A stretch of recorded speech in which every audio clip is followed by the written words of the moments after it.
Morning, students.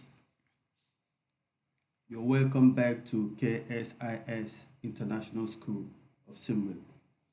So, as you can see from our desk, if you know your neighbors who are yet to get enrolled, you can tell them to visit us at kamaistar.org or contact Teacher Kim on 0814211080. Enrollment is ongoing. Hurry now. Okay, with that said, it's always great to have you guys here. And it's Monday. It's yet another good day. So let's go get it started. So as you guys can see also, we've finished our book. Okay? But like I promised you, I said I'm going to go all over again to make sure that you understand the basics, the core grammar that is connected with all the units we've done in the past. So I'll be taking it from the scratch. I'm going to build from ground up, from bottom up all the way to the top. All right. So today we'll be looking at pronouns and nouns. So let's go check out what the teacher has got for you guys. We'll go to the wordboard section. So from there I can be able to explain some few things. Okay, let's go get it started. So here, as you can see, we've got our nouns and pronouns. See, what's a noun? A noun is a name of a person, animal, place, or thing. Okay? A name of a person like Teacher John. Name of animal like elephant. Name of a place like kitchen, like Siem Reap, like Thailand. Name of a thing like cup, like pencil, like eraser. So all these we'll be looking at. So today, let's talk small groups. Work in small groups, name things that belong to each category. Make lists. Compare your list with other groups. Lists. All of the words you use in this exercise are called nouns. Name clothing you see in this room. Shirt. Name kinds of fruits like apple. Name things you drink like coffee. Name parts of the body like head. Name kinds of animals like horse. Name cities. In Cambodia, we don't live in United States or Canada. So you can name cities in Cambodia, in Korea, in Thailand, or in China. Name languages like English, like mathematics, like history. Languages like English, Korean, Cambodian, and all that, French. Name school subjects like history, like mathematics, like biology, like physics. Okay? So all these, we're going to talk about all these ones when you join me at the Zoom meeting. All right? But what I want us to do now, I want us to focus on this. So yeah, nouns, subjects, and objects. I've always told you about the subject of a sentence. Every sentence you have the subject. Usually the subject starts the sentence, okay? And we have the object, which usually comes at the end of the sentence. The subject is usually the doer of the action, because in every sentence you must have a verb. And this verb, the subject does the verb and the object receives the verb. Okay? So here we've got section A. We have our noun, which is birds, which noun is a subject. And why do we have the 7 pronouns? I, you, we, they, he, she, it.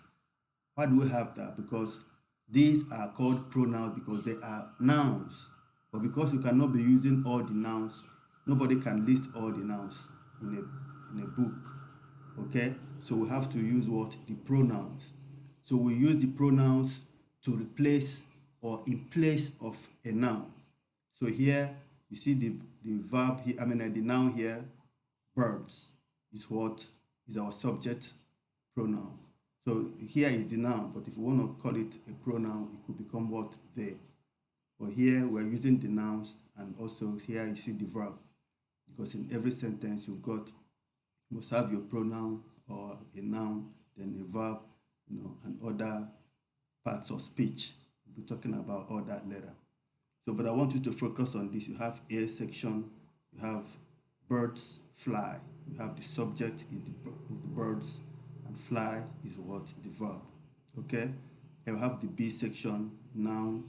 John is holding a pen. See, a pen is also a noun, but this noun we call it what? Object, because that is come at the end of the sentence.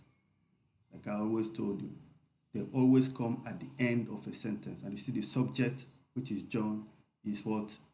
At the beginning of the sentence. And see our verb to hold something. That means you're doing something. That's the doing word, is to hold. And here they're using is holding. Is holding, hold is the verb.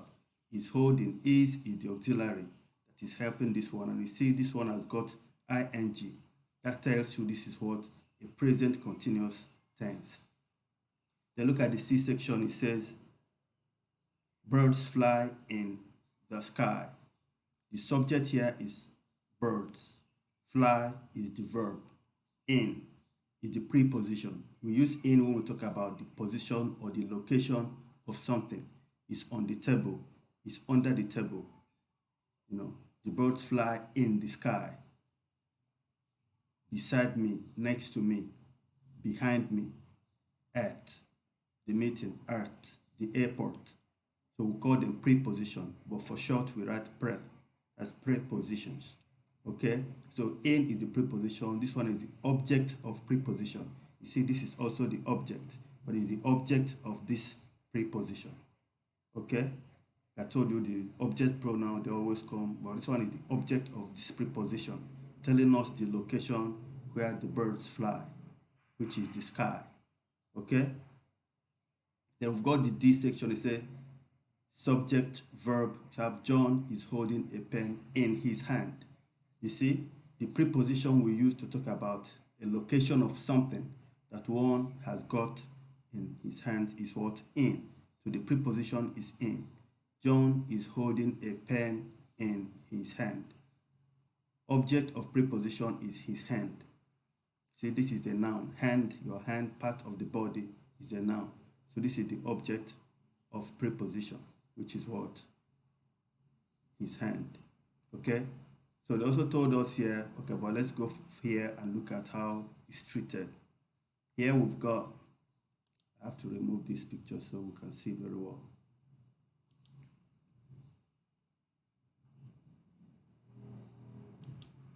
You see here we've got a noun is used as a subject of a sentence.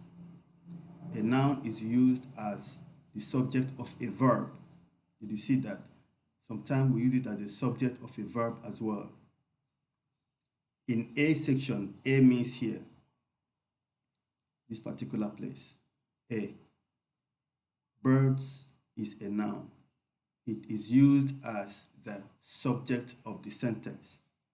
Then, but in the B section here, where you've got John is holding a pen, it says in B, pen is a noun.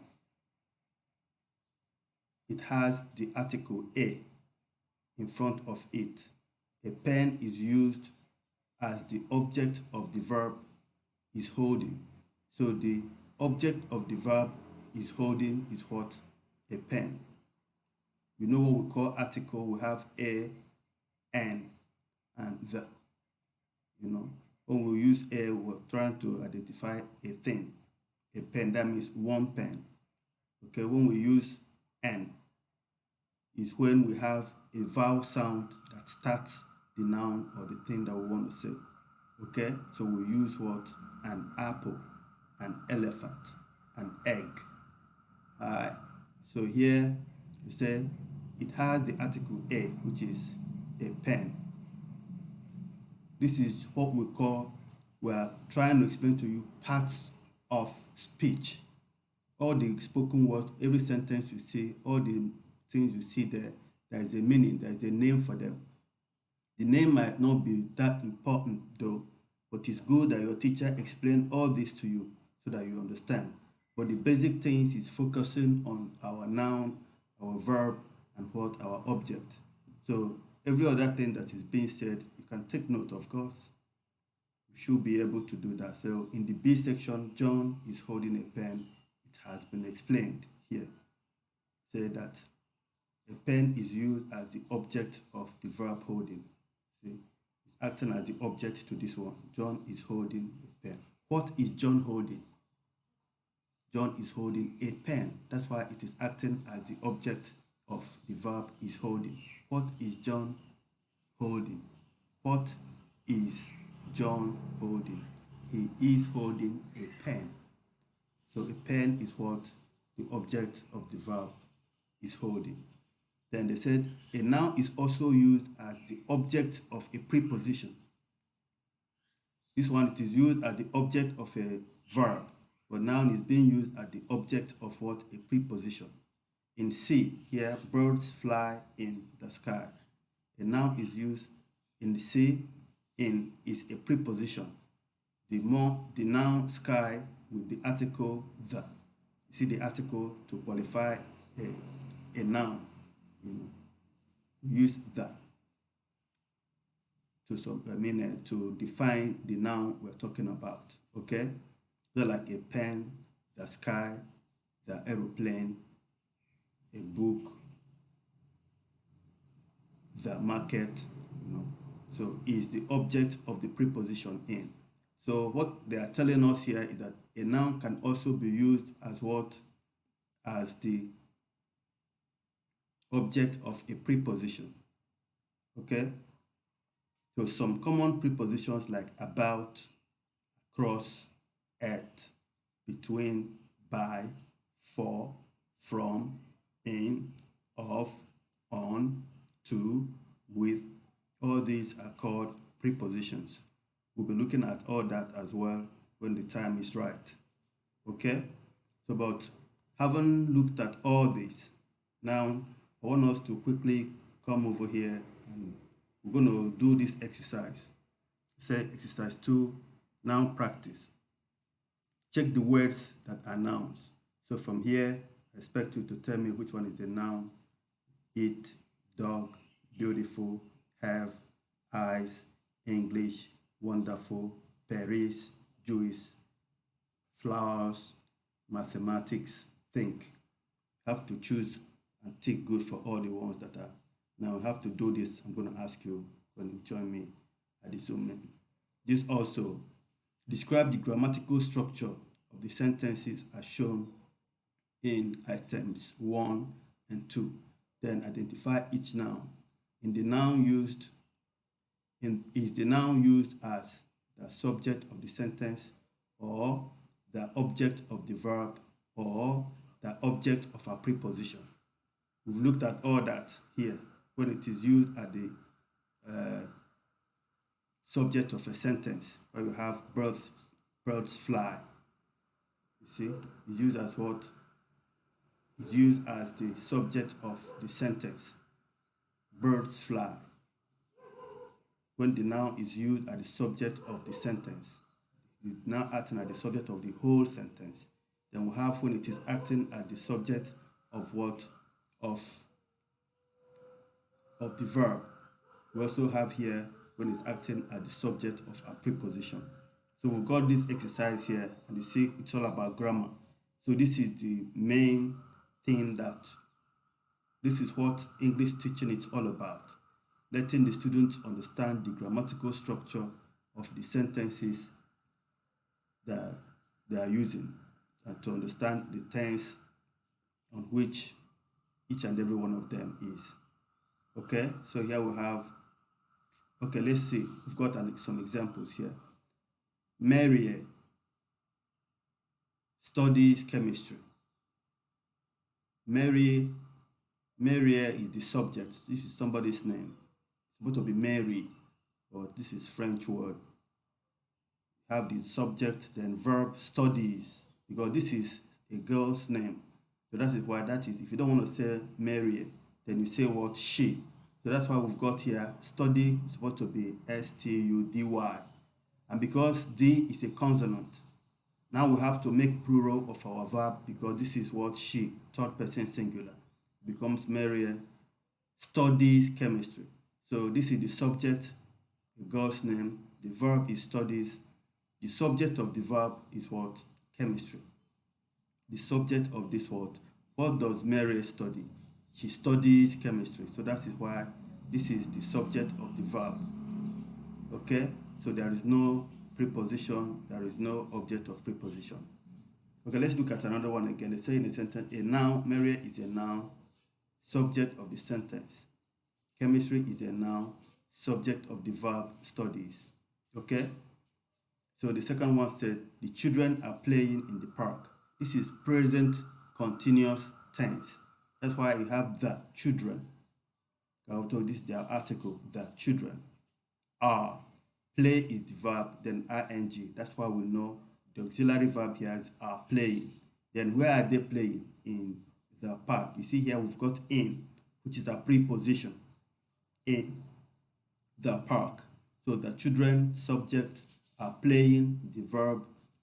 So there is no object of the verb here. We'll have a preposition which is in, and then the subject of preposition which is the park. Where is that preposition? Which location is it talking about? We use preposition to know the location of a thing or a person, okay, or an event. It says is in the park. Children is a noun, subject of the sentence. Park is a noun, subject of the preposition in, and the preposition here is in. So you're expected to take on these ones. Children like candy. Children like is the verb. Children here, we did not put S to the like, which is the verb. Why? Because children means the plural of a child. A child is one child, then children is many, more than one. The teacher is erasing the board with his hand. You see, with his hand. With is what? A preposition.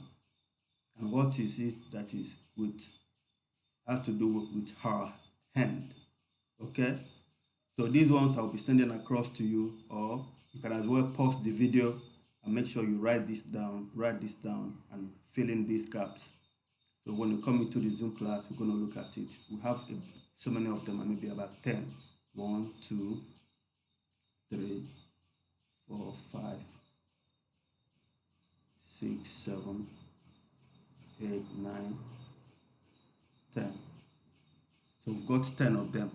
So I'm going to be sending this across to you, or if you can be able to pause this video and pick it up from here, then it's up to you. Whichever way, if you go through doing this, Mary and Bob helps you with her homework. Mary and Bob are two people. Mary is a girl and Bob is a boy. So see, if you don't want to say Mary and Bob, you use they, which is the subject. Then help is the verb. That is why the verb, there is no S to it. Who are they helping? They are helping Sue with what? With is the subject, the preposition. And her homework is supposed to be object of a preposition for, which is with, the object of preposition with. Okay? This one is an expo that I've just given to you. But just take your time to do by yourself. Ships sail across the ocean. You know ships like big boat that you see that sails across the ocean. Across is a preposition. Just giving you a clue. Water contains hydrogen and oxygen. The water we drink, they are made up of molecules. And one of them is you have hydrogen and you have oxygen. So water contains, because water is a thing. It. So that's why we use contain is the verb. And that's why it has S to it. See here, it says ships. That means so many ships sail. This is what we call subject-verb agreement. Because we have so many ships, then the verb here, sail, is no S. Ships sail across the ocean. Okay, I think I'm going to leave it here. Monkeys eat fruit and insects. It's up to you to go through this video one more time. You watch it again, you pause, you go back, and make sure you understand. Then I'm going to send across this exercise for you to do. Then when you join me in the class, at the Zoom class, then we're going to look at it further. All right, I'm going to stop here for now. And so as you can see, it's a long video, but it's okay. This is the only way I can be able to, stay and talk and explain few things to you guys. But when I'm talking over the Zoom, sometimes echoing, sometimes a lot of students, they don't mute their mic and a lot of noise coming from the background. So I think this is a good way for us to be able to understand more what teacher want us to know. Okay? So please take your time to listen. If you don't understand very well, you can go, you pull your whatever a little bit behind to listen one more time before the video finishes. And you see, we've got almost 20 minutes already. So I expect you to take your time to do this. Maybe it's going to take you like 25 or even 30 minutes because you need to go back to look at something you don't understand, then continue from there. Don't rush. It's not jumping into the Zoom class to be looking at yourself on the cam and stuff that is studying. The main studying is taking your time to understand and digest everything that teacher has said here and try to do the exercise very well. When the time is right or when you're done, you send me a message on the Facebook group, then I'll know you finished. So I can invite you over to the Zoom class. Okay? Okay, we're going to stop. It's going to be pretty much it for now. I'll see you when you see me.